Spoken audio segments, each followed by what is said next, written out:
Welcome to our channel स्वाद मस्ती। नमस्कार, मी अश्विनी स्वाद मस्ती या रेसिपी चॅनलवर तुमचं मनापासून स्वागत करते। आज आपण बनवणार आहोत आंबट गोड तिखट चवीची तोंडाला पाणी आणणारी कवठाची चटणी। हिवाळ्यात जेवणाची चव तर दुप्पट करते। चला तर मग रेसिपीला सुरुवात करूया।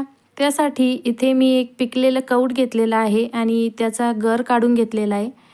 त्यासोबत 6-7 पाकळ्या लसूणच्या ठेचून घेतल्या आहेत।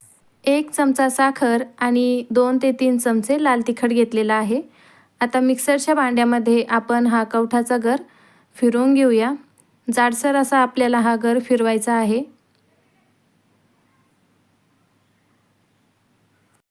या पद्धतीचा आपण कवठाचा गर काढून घेतलाय। आता आपण कढई गॅसवर गरम होण्यासाठी ठेवूया। कढई गरम झाली की त्यात तेल टाकून घ्यायचे आणि तेल गरम झाल्यावर त्यात 1 चमचाभर जिरे टाकून घेऊया। जिरे तडतडल्यावर त्यात बारीक चिरलेला कांदा टाकून घ्यायचा। आता कांद्याला आपल्याला छान गुलाबी रंगावर परतून घ्यायचे। कांदा थोडासा परतला की त्यात आपण ठेचलेला लसूण टाकून घेणार आहोत आणि कांद्यासोबत तोही परतून घेणार आहोत। कमी गॅसवर कांदा चांगला परतून घेऊया। कांद्याचा आता रंग बदललेला आहे। चांगला गुलाबी दिसतोय कांदा। आता यामध्ये आपण लाल तिखट टाकून घेऊया। लाल तिखट तेलामध्ये चांगलं परतून घेऊया।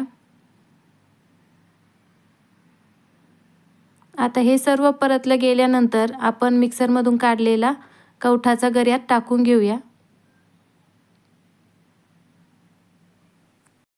कवठाचा गर फोडणीमध्ये टाकून झाल्यावर चांगला आपल्याला ते फोडणीत एकत्र करून घ्यायचा आहे। कवठाचा गर चांगला परतून घेऊया।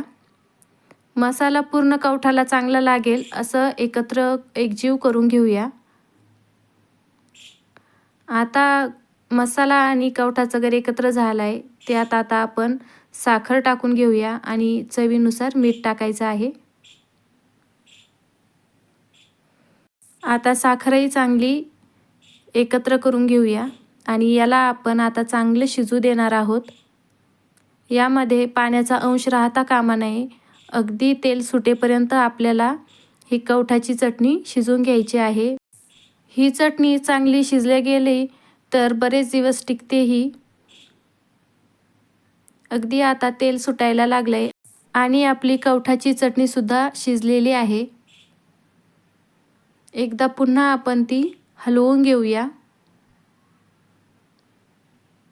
तुम्ही बघत असाल अगदी त्यातील गर पूर्णपणे शिजला गेलाय आणि चटणीचा कलर सुद्धा बदललेला आहे। आता गॅस आपल्याला बंद करायचा आणि तयार आहे आपली आंबट गोड तिखट अशा चवीची कवठाची चटणी।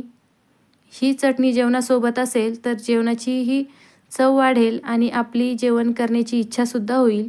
इतकी सुंदर इतकी चविष्ट ही चटणी लागते। तर तुम्ही सुद्धा ही चटणी एकदा करून बघा आणि व्हिडिओ आवडल्यास लाईक शेअर आणि चॅनलला सबस्क्राईब करा। पुन्हा भेटूया नवीन रेसिपीसोबत। धन्यवाद।